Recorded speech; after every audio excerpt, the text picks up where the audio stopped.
जय श्री राधे। जय श्री राधे।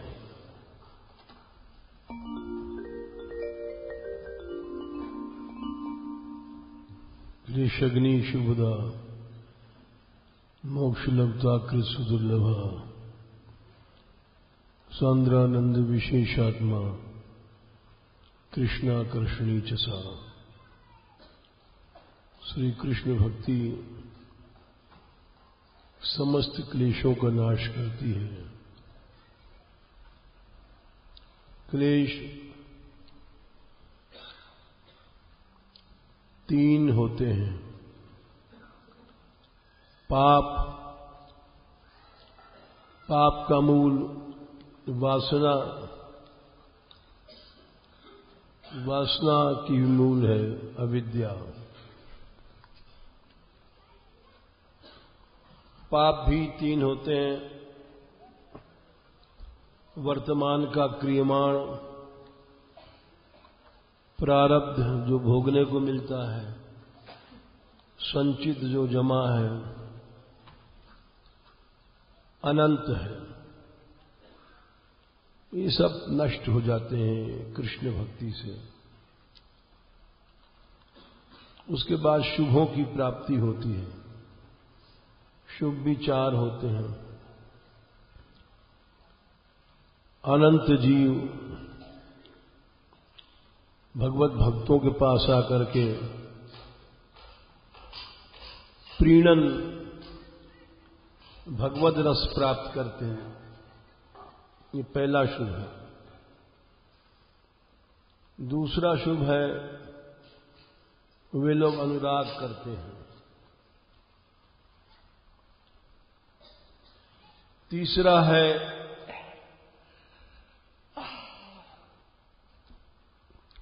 त्रिविध सुख अपने आप आता है।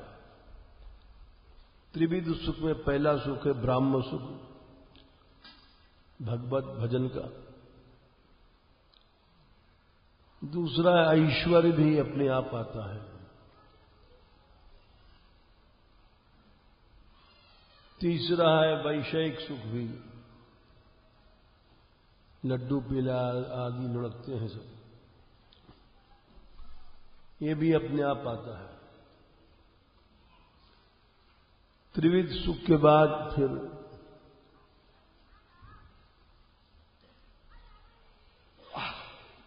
सद्गुणों की प्राप्ति स्वतः होती है। संयम सदाचार आदि सीखना नहीं पड़ता, ये सब स्वयं आते हैं। भक्त के दरवाजे खटखटाते हैं, हम आ गए।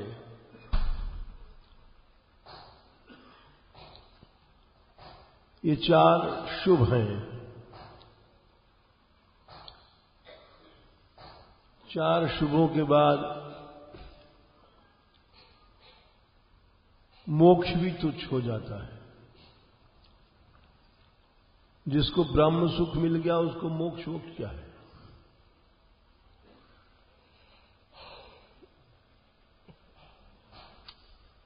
चौथा, ये भक्ति बड़ी दुर्लभ है। हटाओ।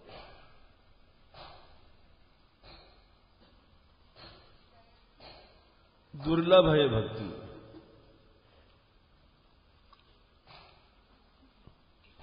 और पांचवा है ब्रह्मानंद से भी अधिक आनंद प्राप्त होता है। छठवां है भगवान भी वश में हो जाते हैं। ये छह भक्ति के विशेषताएं। उसमें भक्ति महारानी का श्रृंगार का वर्णन चल रहा है भक्तमाल के अनुसार।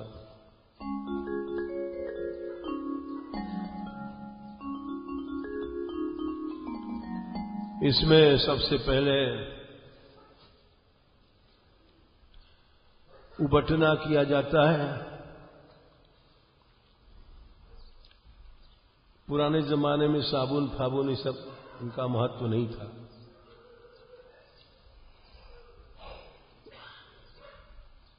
श्रद्धा का फुलेल डाल करके नित्य भगवत कथा सुनी जाए, यह है उबटना।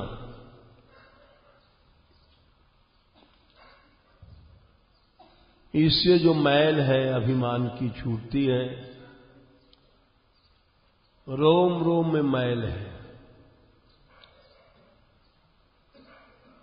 मनन के पानी से स्नान करके, दया के तौलिए से पूछ करके नम्रता की साड़ी पहनी जाए और प्रण भक्ति संबंधी कोई वो उसकी इत्र सुगंध लगाई जाए, गहने पहने जाए भगवान के नाम के।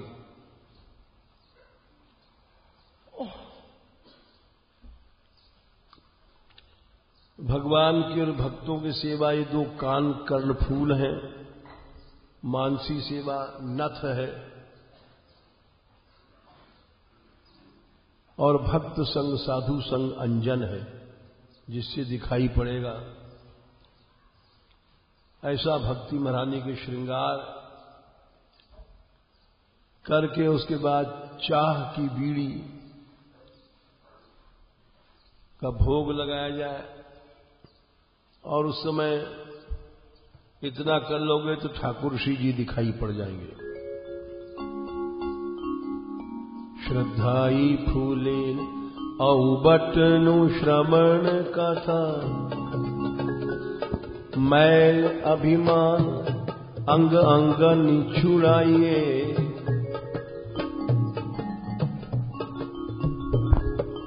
मनन सुनील अनवाय अंगुछाई दया, नवनी बसन पन सोधो लय लगाइए।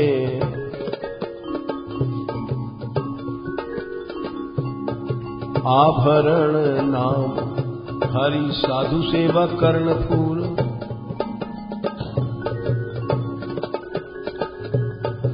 मानसी सुनत संग अंजन बनाइए।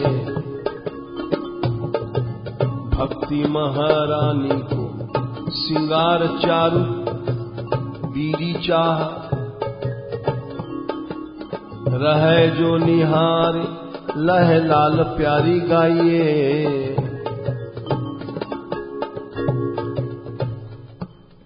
ऐसा श्रृंगार करता है, उसको लाल प्यारी ठाकुर श्री जी दिखाई पड़ते हैं। इसमें कल तक आभरण नाम का आभरण गहना पहनना चाहिए, यहां तक कथा चली थी। उसके बाद कर्णफूल, कुंडल या झुमका, कुछ भी समझ लो, वो क्या है, उसकी बात चल रही है। दो कान होते हैं, दोनों में दो कर्णफूल पहने जाते हैं, एक बायां कान एक दायां कान।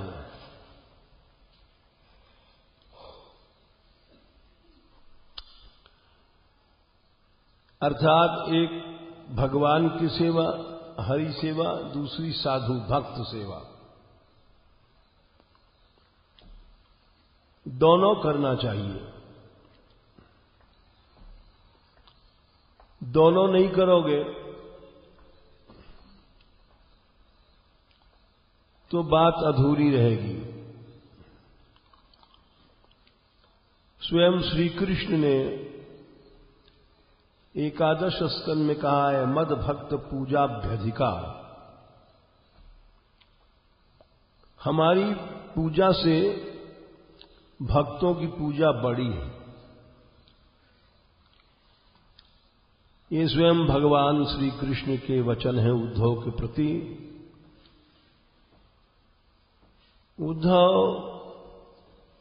हमारे भक्त की जो पूजा है वो मेरी पूजा से बड़ा समझना। अन्य पुराणों में भी आता है, मद वंदनात् छतुगुणम मद भक्ताभिवंदनम मद कीर्तनात् छतुगुणम मद भक्ताभिकीर्तनम मद सेवनात् छतुगुणम मद भक्ताभिसेवनम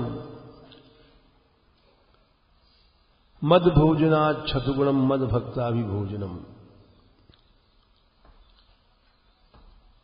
हमको प्रणाम करते हो, वंदना करते हो, उससे सैकड़ों गुना ज्यादा है भक्तों की वंदना करो। हमारा कीर्तन करते हो, उससे 100 गुना ज्यादा बड़ा है भक्तों का कीर्तन। हमारा सेवन करते हो, उससे 100 गुना है भक्तों का सेवन। हमको भोजन पवाते हो, भोग लगाते हो, उससे 100 गुना है भक्तों को भोजन कराया जाए। तो इसलिए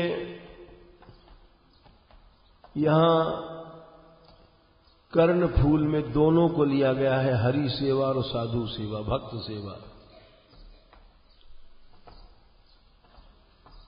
भगवान के अनुसार तो भक्त की सेवा अधिक बड़ी है हमारी सेवा से।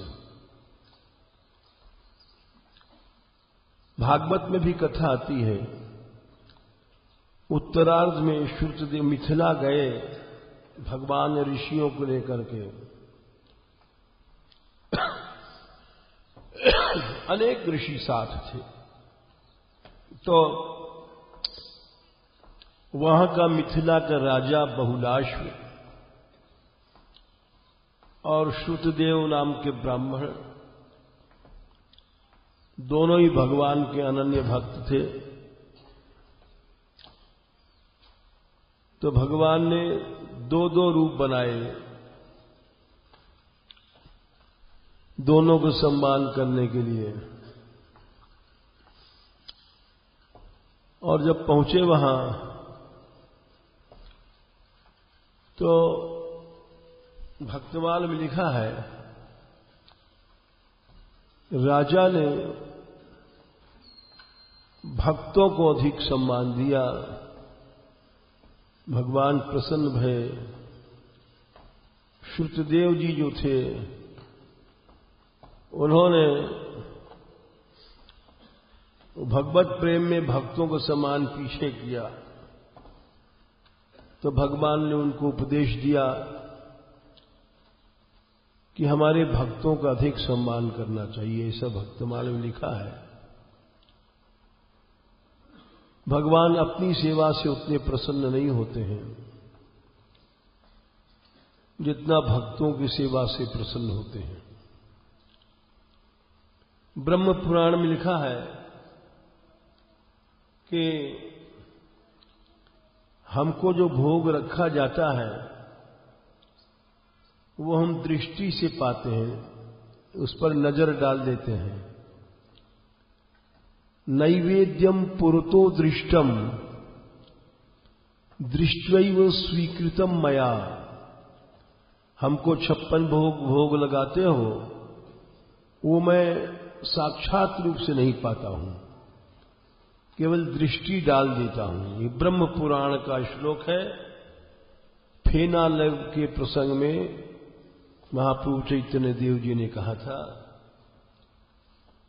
कि उस दिन साक्षात प्रभु ने पाया था, इसलिए उस प्रसाद को जिसने पाया बोला ऐसा आज तक कभी हमने नहीं प्रसाद पाया था। उस दिन साक्षात पाया था प्रभु ने। तो ब्रह्म पुराण में लिखा है कि नैवेद्यम पुरतो न्यस्तम, जो सामने मेरे भोग रखा जाता है दृष्टैव स्वीकृतम मया, मैं अपनी दृष्टि डाल देता हूं, बस वही समझ लो। लेकिन भक्तस्य रसनाग्रेण रसम अश्नामि पद्मज, पद्मज माने हे ब्रह्मा जी, मैं साक्षात भोजन तो भक्तों की जीभ पर बैठ करके करता हूं। इसलिए भक्तमाल के प्रारंभ में ही दोनों सेवा समान रूप से कुंडल के रूप में वर्णन किया गया। भगवान ने भी सनकादिक से श्रीमद् भागवत में कहा था, लोग यज्ञ करते हैं, यज्ञ में बहुत विशाल यज्ञ होता है, बड़ी बड़ी आहुतियां, मनोघी, ऐसे यज्ञ हुए कि तैल धारावत धारा टूटे नहीं घी की। लेकिन हे मुनियों, मैं वहां यज्ञ भोक्ता उतने आनंद से नहीं पाता हूं जैसा कि हमारे भक्त के मुंह में डाला जाए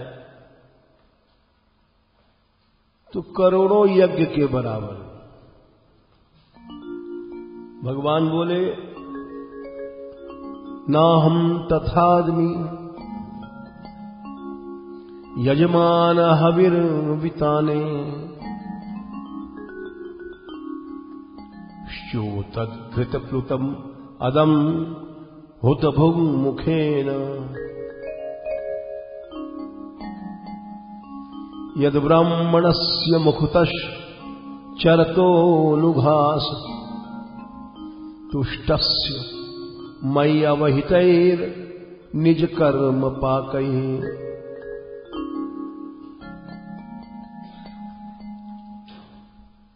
यज्ञ में ऐसे ऐसे यज्ञ होते हैं, आहुतियां, श्योतत घृत प्लुतम, घी चू रहा है धारा की तरह। ऐसी जो आहुतियां होती हैं, हवि ही, यजमान हवि ही, उसको मैं उतना नहीं पाता हूं। ना हम तथादमी, आदमी माने मैं नहीं पाता हूं, खाता हूं। यजमान हविर विताने, वितान बड़े बड़े यज्ञ मंडपों में यजमानों की जो आहुतियां हैं, हवि, कैसी श्योतत घृत प्लुतम, घी से तर चू रहा है, उसको मैं अग्निमुख से अदन पाते हुए भी वैसा नहीं पाता हूं। यद ब्राह्मणस्य, ब्राह्मण माने केवल ब्राह्मण जाति ही नहीं है, भक्त भी आगे आ रहा है। मयि अवहितैर निज कर्म पाकैः, जिसके सब कर्म मेरे लिए होते हैं, ऐसा भक्त ब्राह्मण। हम जैसे लोग अपने लिए खाते हैं, अपने स्वाद के लिए, अपने इंद्रियों के आनंद के लिए, हमारे जितने काम हैं वो अपने शरीर इंद्रियों के लिए होते हैं, ऐसा नहीं। ऐसे ब्राह्मण भक्त मयि अवाहितैर निज कर्म पाकैः, जिनका कर्म ही नहीं, कर्म का पाक फल सब मुझ में अर्पित हो गया। एक पैसा भी अपना नहीं रहा, संपूर्ण फल भगवान में अर्पित हो गया। ऐसा नहीं कि अपने लिए बचा लिया। इतना बड़ा जो भक्त है भगवद अर्पित, उसके सब कर्म के परिपाक जैसे हम नौकरी करते हैं, तनख्वाह आ गई, तो तनख्वाह क्या था? 1 महीने के कर्म का परिपाक था। व्यापार किया, 10 लाख का फायदा हुआ, वो फायदा क्या था? परिपाक था। खेत में फसल बोया, फसल बहुत अच्छी हुई, वो क्या था? परिपाक था। तो जितना भी कर्म फल है, यहां तक कि परिवार क्या है, स्त्री बेटा बेटी, ये भी परिपाक है। स्त्री को भी अपनी स्त्री नहीं समझना चाहिए,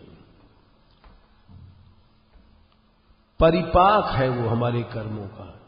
बेटा बेटी को भी अपना नहीं समझना चाहिए।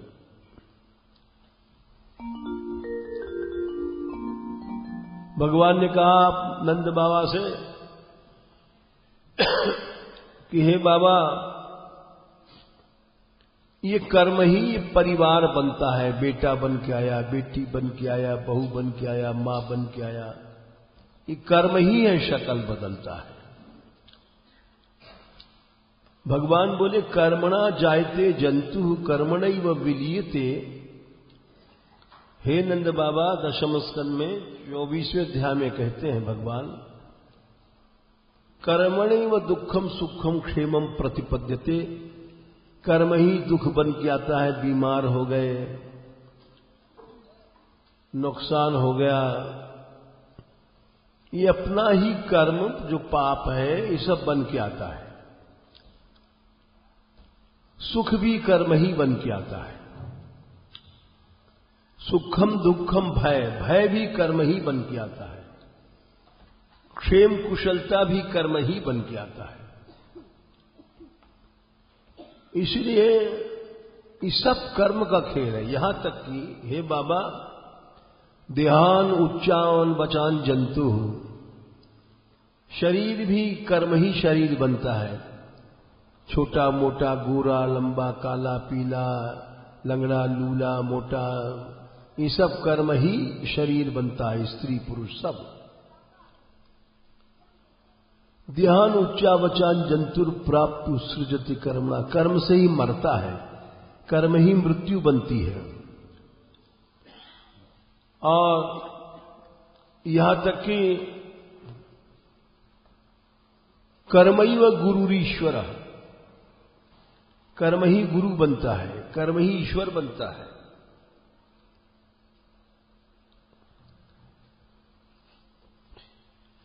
इसलिए सारे कर्मों को भगवान को अर्पण कर दिया, माने परिवार, मकान, जमीन, जायदाद पर अपना अधिकार नहीं रहा। यह है सच्ची भक्ति। और ऐसे जो भक्त को जो भोजन करा दे, तो साक्षात भगवान उसकी जीभ पर बैठ के भोजन करते हैं। यद ब्राह्मणस्य मुखतश, उसके मुंह में चरतोनु घास, एक एक कौर घास, माने कौर घास माने घास फूस नहीं। जैसे आपने भोजन कराया, एक एक कौर खाता है तो उससे तुष्ट होता है, भगवान प्रसन्न होते हैं।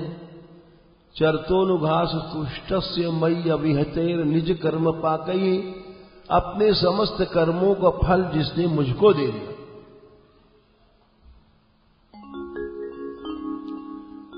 यही विधि कहा घटे गो तेरो, यही विधि कहा घटे गो तेरो। यदि तू अपने आप को मालिक समझेगा, हम घर के मालिक हैं, परिवार के मालिक हैं, तो नरक हो जाएगा 84 लाख योनियों में। इसलिए नंदनंदन करी घर को ठाकुर, नंदनंदन करी घर को ठाकुर, आपुन है रहु चेरो, आपुन है रहु चेरो। यही विधि कहा गो तेरो,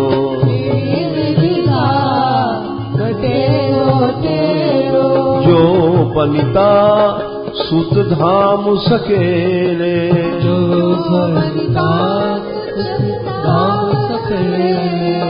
बनिता मन स्त्री, परिवार कियो बहुत घर घेरो,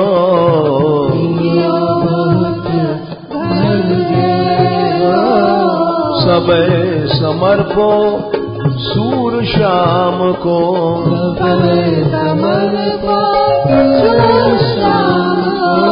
यह साचो मत मेरो,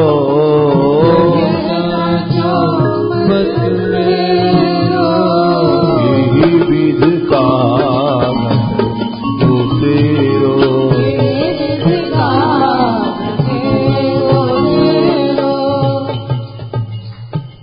ये हमने अवहित कर्म विपाकई का अर्थ बताया कि जितने कर्मों का परिपाक है, फल है, वो सब भगवान को सौंप दो।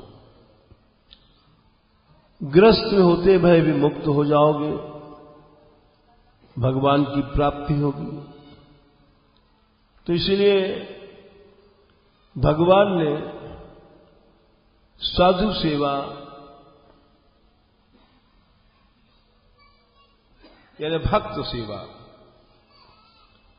तो यहां साधु और भक्त यानी भक्त और भगवान दोनों की सेवा को कर्णफूल कहा है। खाली जो भगवत सेवा करता है और भक्तों की नहीं करता, उसको उत्तम श्रेणी का भक्त नहीं कहा गया। अर्चायामेव हरे पूजाम यह श्रद्धयेते एहते न तद भक्तेषु चान्येषु स भक्तः प्राकृतः स्मृतः। वो बड़ा छोटा सा प्राकृत शुरुआत का भक्त है। ये भगवान एकादश स्कंद में आता है। तो अब दो कर्ण फूल हुए, एक भगवत सेवा, दूसरी भक्त सेवा। भक्त सेवा कठिन है और भगवत सेवा सरल है, क्योंकि भक्तों में मनुष्य शरीर होने से अनेक दोष दिखाई पड़ते हैं। किसी को आपने भोजन कराया, क्या आप कढ़ी बनाई, नोन ही नोन डाल दियो बेबात की, तुमने बड़ी मेहनत से बनाया और क्या कच्छ नहीं, स्वाद नहीं आया। खीर कैसी बनाई, मीठे का कोई नाम ही नहीं, जाने कहा मीठो डालो नहीं। ऐसे जो है तो भक्त सेवा कठिन है। भगवत सेवा में भोग लगा दिया और भगवान थोड़ी कहेंगे हमें खीर में मीठा नहीं है, फलाना है, घंटी लाओ चल जाए। तो इसलिए हम पहले भगवत सेवा के उदाहरण रख रहे हैं, इसके बाद फिर भगवत सेवा का उदाहरण पीछे रखेंगे। हरि सेवा, हरि सेवा में, भगवत सेवा में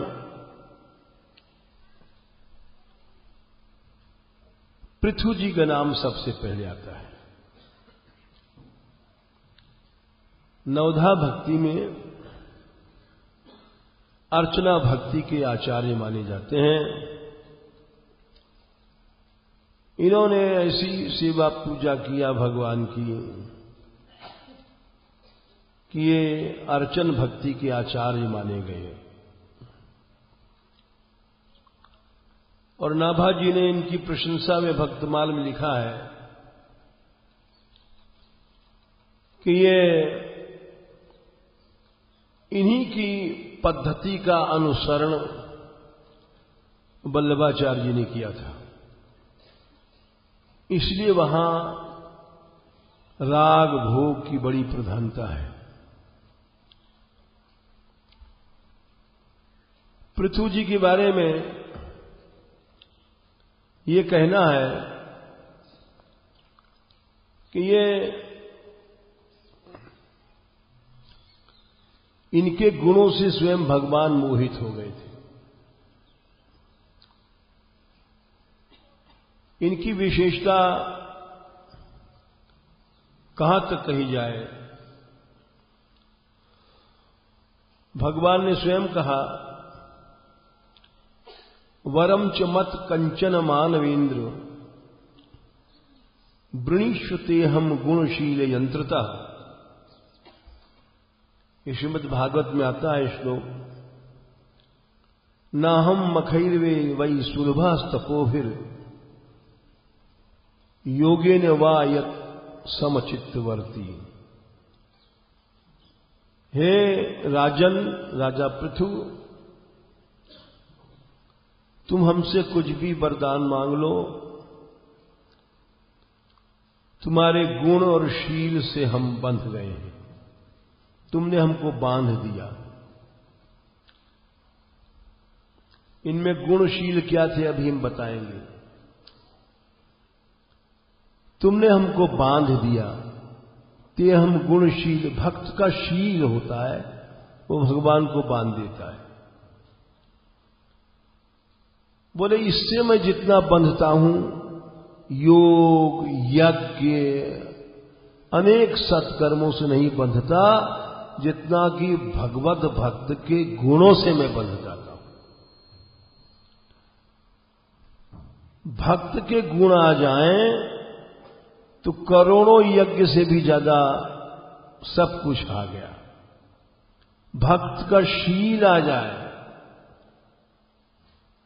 ते वही विदंती अति तरंती च देव मायाम। ब्रह्मा जी ने कहा है दूसरे स्कंद में कि भक्त का शील अगर सीख गया तो भवसागर आराम से पार हो गया। ते वही विदंती अति तरंती च देव मायाम, देव माया को पार कर जाता है। बोले कौन? स्त्री शूद्र हूण शबरा अपि पाप जीवा। महान पापी से भी पापी अगर भक्तों का शील सीख ले तो करोड़ों यज्ञ सबसे आगे चला गया।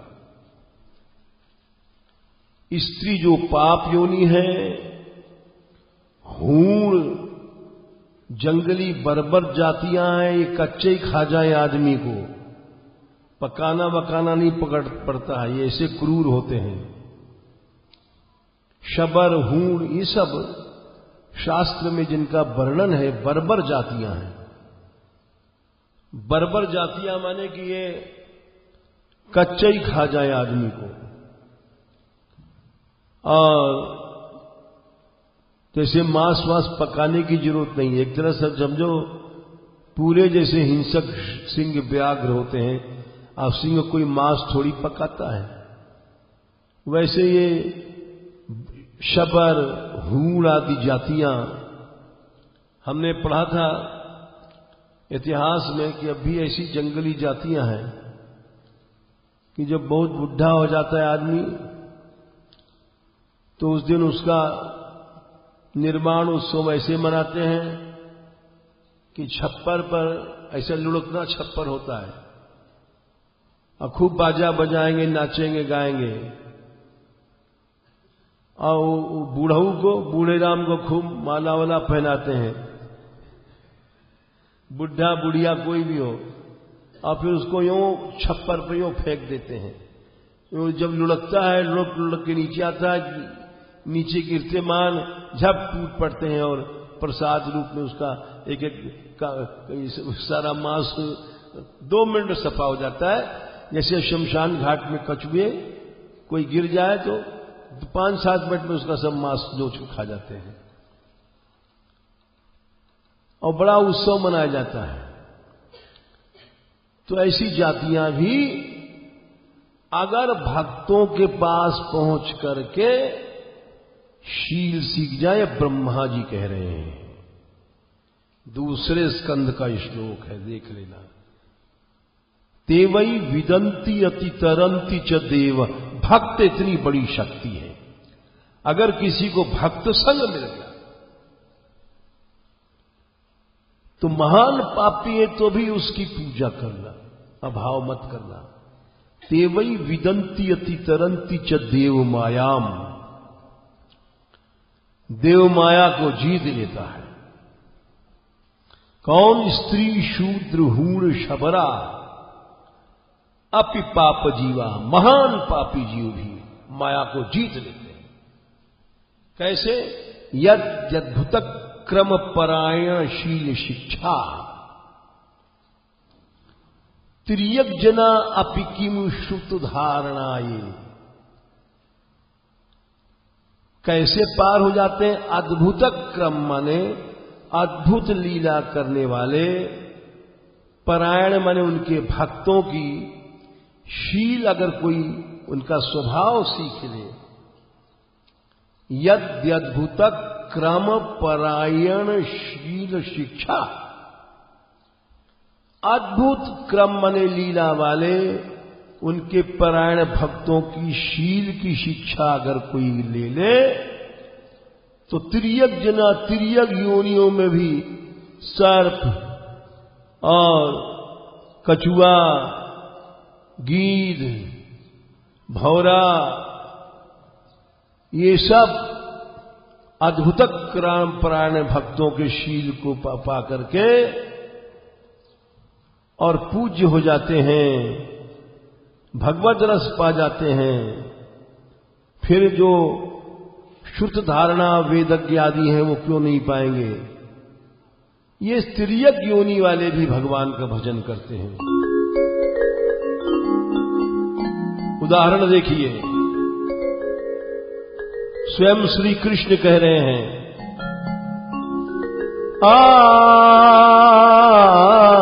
हे दाऊ, ये जो भौरा है, ये भौरे हैं, ये तिर्यक योनि के हैं, ये भी तुम्हारी उपासना करते हैं। एते लिनस्तव यशोखिल लोक तीर्थों गायंत आदि पुरुष आनुपदम भजन्ते। प्रायो अमी मुनिगणा भवदीय मुख्या गूढ़म बनेपि जनन जहत्यनघात्म दैवम। देखो ये भौरे, ये तुम्हारी उपासना कर रहे हैं। ये सब पशु पक्षी तिर्यक योनि में होते हैं। और देखो दाऊ, नृत्यंतमी शिखिन ईड्यमुदाहरिण्यः कुर्वन्ति गोप्य इव ते प्रियमीक्षणेन। सूक्तैश्च कोकिलगणा गृहमागताय धन्यावनौकस यान ही सताम निसर्गः। यहां के देखो ये पक्षी, ये हिरनियां तुमको देख रही हैं, तुम्हारी उपासना कर रही हैं। सरसिसारस हंस विहंगा चारु गीत हृत चेतस एत्य हरिमुपासत ते यत चित्ता हंत मीलित दृशो धृत मौना। तो ब्रह्मा जी ने पहले कहा, अगर भक्त का संग मिल जाए तो वो बर्बर जाति का क्रूर, पशु से भी ज्यादा क्रूर, नीच योनि स्त्री, ये सब हमारी उपासक बनकर के परम गति प्राप्त कर लेते हैं। अगर भक्त संग मिल जाए, भक्त से शील की शिक्षा मिल जाए। तेवई विदंती अति तरंती च देव मायाम स्त्री शूण हूण शबरा अपि पाप जीवा। यद्यद्भुत क्रम परायणशील शिक्षास तिर्यक जना अपि किमु श्रुत धारणा है। भक्त संग अगर किसी को मिल गया उससे बड़ा संसार में कुछ नहीं है। उससे बड़ी तो ईश्वर प्राप्ति भी नहीं बताई है। ये कई जगह लिखा है, टीकाकारों ने लिखा है, मद भक्त पूजा भेदिका में इसलिए लिखा है कि भगवान का संग तो सभी को प्राप्त था, शिशुपाल आदि सबको, कौरवों को भी, लेकिन जिनको भक्त संग की प्राप्ति थी, यहां तक लिखा है, आपको बता दें कि वृत्रासुर ने जब युद्ध स्थल में प्रार्थना किया है तो उसने कहा मैं भगवान का भक्त नहीं बनना चाहता। बोले क्यों? ये श्लोक है, टीकाकारों ने लिखा है। ऐसा नहीं समझिएगा कि हम अपने आप गप मार रहे हैं। वृत्रासुर कहता है मैं पहले भगवान का भक्त था, चित्रकेतु था, दिन रात भगवान का गुण गाता था। 1 करोड़ स्त्रियों को लेकर के, और केवल कृष्ण गुण गाता था, काम चेष्टा नहीं थी। जरा समझिए कितना बड़ा ऊंचा था। 1 करोड़ सुंदरियों को साथ लेकर के, और जिसके अंदर काम भाव नहीं आवे,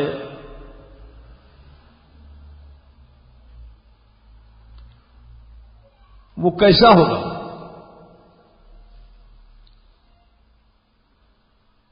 किंतु भक्तापराध से शिव जी को उसने ऐसे शब्द कहे, देवी ने शाप दे दिया कि तू असुर बन जा। तो वो जो वृत्रासुर बन गए तो बोले अब मैं भगवान का भक्त बनना नहीं चाहता। बोले भगवान के भक्तों का भक्त बनना चाहता। वहां कोई अपराध की गुंजाइश नहीं है। अहो हरे अहम हरे तव पादैक मूल दासानुदासो भवितास्मि भूयः। हम दासों के भी और अनुदास बनना चाहते हैं, साक्षात भगवान के दास नहीं बनना चाहते। इसलिए महाराज पृथु में अर्चना भक्ति के आचार्य इसलिए भी माने गए कि इनका जो शील था वो भगवान भी उसका लोहा मान गए। और इनके अंदर दोनों बातें थी। इनकी सी साधु सेवा भी अभी हम आपको उदाहरण देंगे, कहीं नहीं मिलेगी। पहले तो भगवत सेवा का उदाहरण ले लीजिए, फिर समय रहा तो इनकी साधु सेवा का भी उदाहरण देंगे। इन्होंने 100 अश्वमेध यज्ञ करने का संकल्प किया था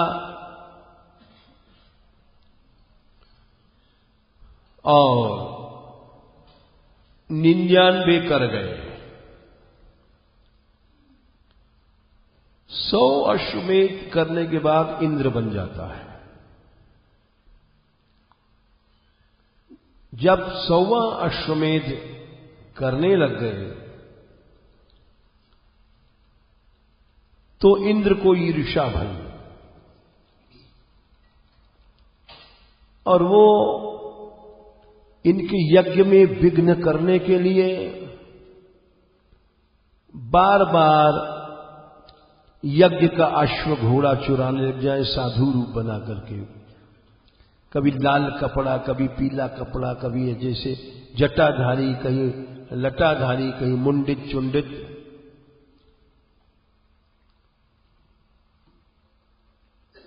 उनके लड़के थे वो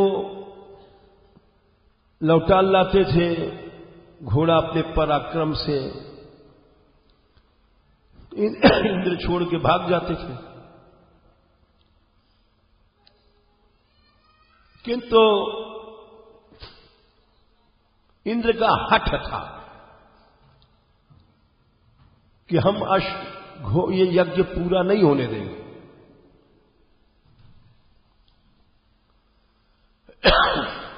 एक बार नहीं जाने कितने बार यज्ञ ही नहीं पूरा होने दें। तब इन्होंने इंद्र के ऊपर सोचा कि हम अपना पराक्रम दिखाएंगे। ऋषियों ने रोक दिया, बोले यज्ञ में क्रोध नहीं करना चाहिए। वो यज्ञ इसलिए नहीं कर रहे थे, भगवान को अर्चना के लिए कर रहे थे, इंद्र बनने के लिए यज्ञ नहीं कर रहे थे। अगर स्वार्थ वृत्ति होती तो भगवान इतने मोहित क्यों होते, आप सोचिए। इसलिए वो अर्चा भक्ति के वो आचार्य माने गए। उनके यज्ञ जो थे हरितोषण के लिए थे।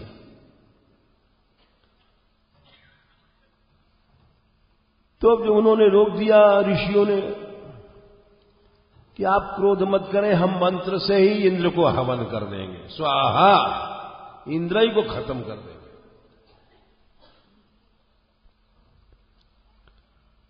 क्योंकि इंद्र दुर्बल हो गए थे। अपराध करने से मनुष्य की श्री चली जाती है, सब कुछ चला जाता है। भक्तापराध से वो श्रीहीन हो जाता है। सूरज शक्ल वैसी बनी रहती है लेकिन सब श्री चली जाती है।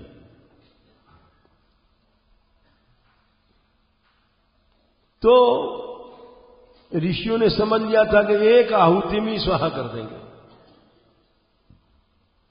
ब्रह्मा जी भी समझ गए कि भक्तापराध किया इंद्र ने।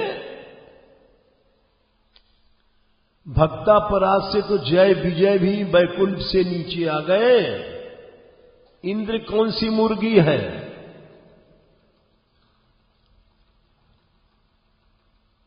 यही बात बृहस्पति जी ने कहा था जब भरत जी की चित्रकूट में गए थे। बोले अरे अब माया का इस समय प्रयोग मत करना, सुनु सुरेश रघुनाथ स्वभाव। इंद्र उस समय भगवत इच्छा थी, सावधान हो जा, इंद्र फिंद्र सब गड़बड़ हो जाएगा। भक्त जो होता है उसके मनुष्य को डरना चाहिए। कई बार कहा सुन सुरेश उपदेश हमारा, रामई सेवक परम प्यारा। मानत सुख सेवक सेवकाई, सेवक बैर अधिक अधिकाई।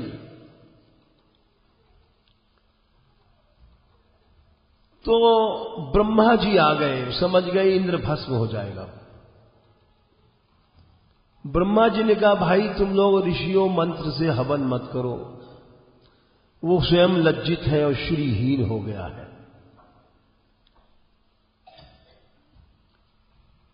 अब इंद्र ने देखा कि पृथु चाहते तो क्रोध करके मार देते, उनको ऋषि ने रोका। अब ब्रह्मा जी ने अगर न रोका होता तो हमारा भी स्वाहा हो जाता। अपनी भूल इंद्र को पता, मतलब अनुभव हुआ कि मैं भक्तापराधी हूं। अब क्षमा मांगने चाहते थे, कैसे मांगे? बिना अब क्षमा के भक्त अपराध नष्ट होगा नहीं। तो भगवान की शरण में गए। भगवान बोले हम चल रहे हैं तेरे हिमायती बन करके, घबरा मत।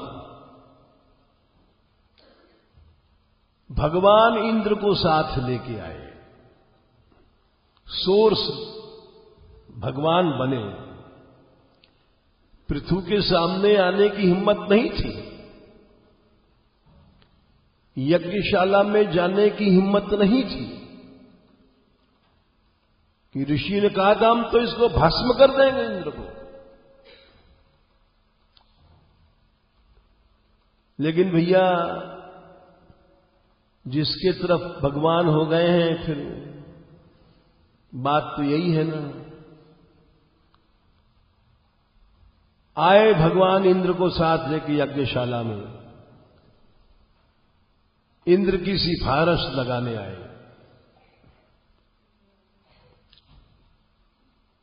जैसे यज्ञशाला में आए, इंद्र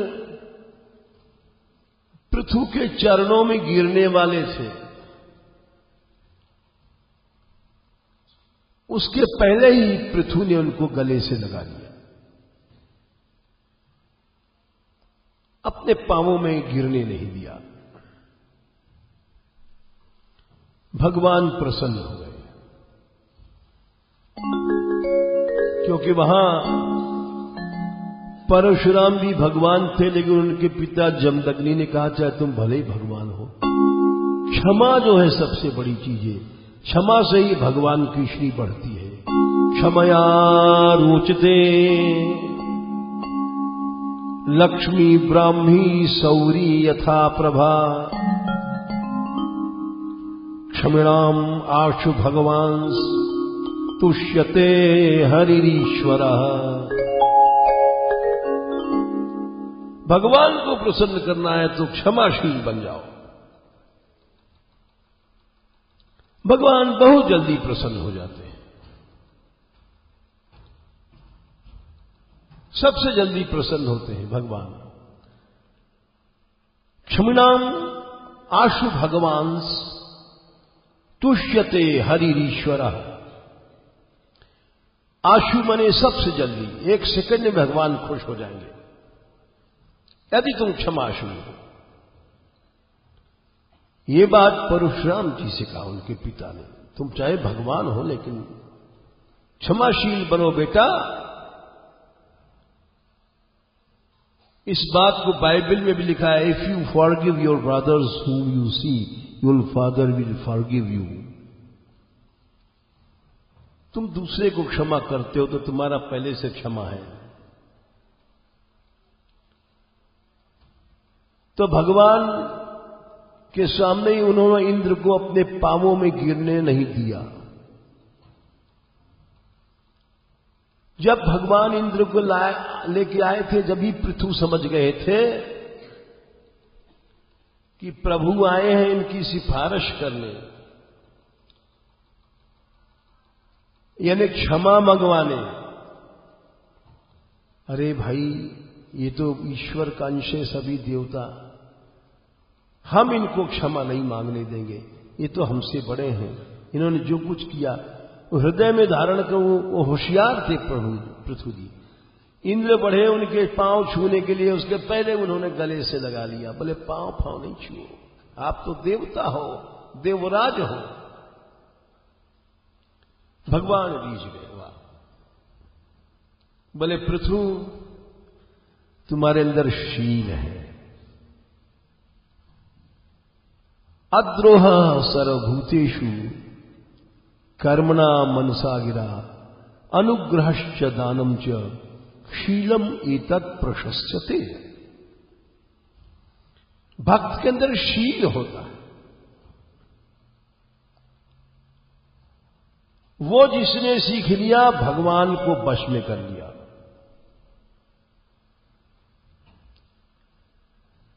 तेवई विदंती अतितरंति च देवमायाम स्त्री शूद्र हूण शबरापि पाप जीवा यद्यद्भुत क्रम परायण शील शिक्षा तिर्यक जना अपि क्यों श्रुत धारणाई।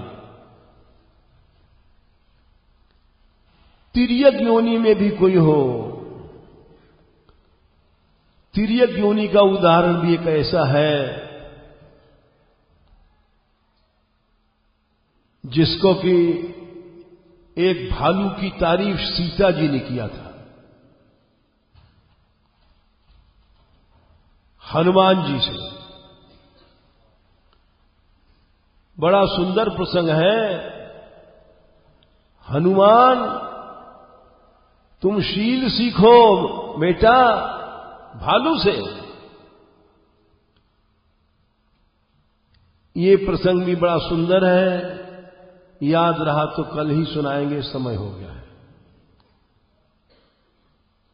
लेकिन ये जो भक्तों का शील है वो बार बार सुनना चाहिए, अपने अंदर लाना चाहिए। भगवान वश में हो जाते हैं तो पृथ्वी के अंदर जो वो अर्चना के आचार्य माने गए, तो दोनों तरह की अर्चना थी। वो अभी प्रसंग चलेगा। क्लेशघ्नी शुभदा मोक्ष लगता कृत सुदुर्लभा सांद्रानंद विशेषात्मा कृष्णा कर्षणी चसा।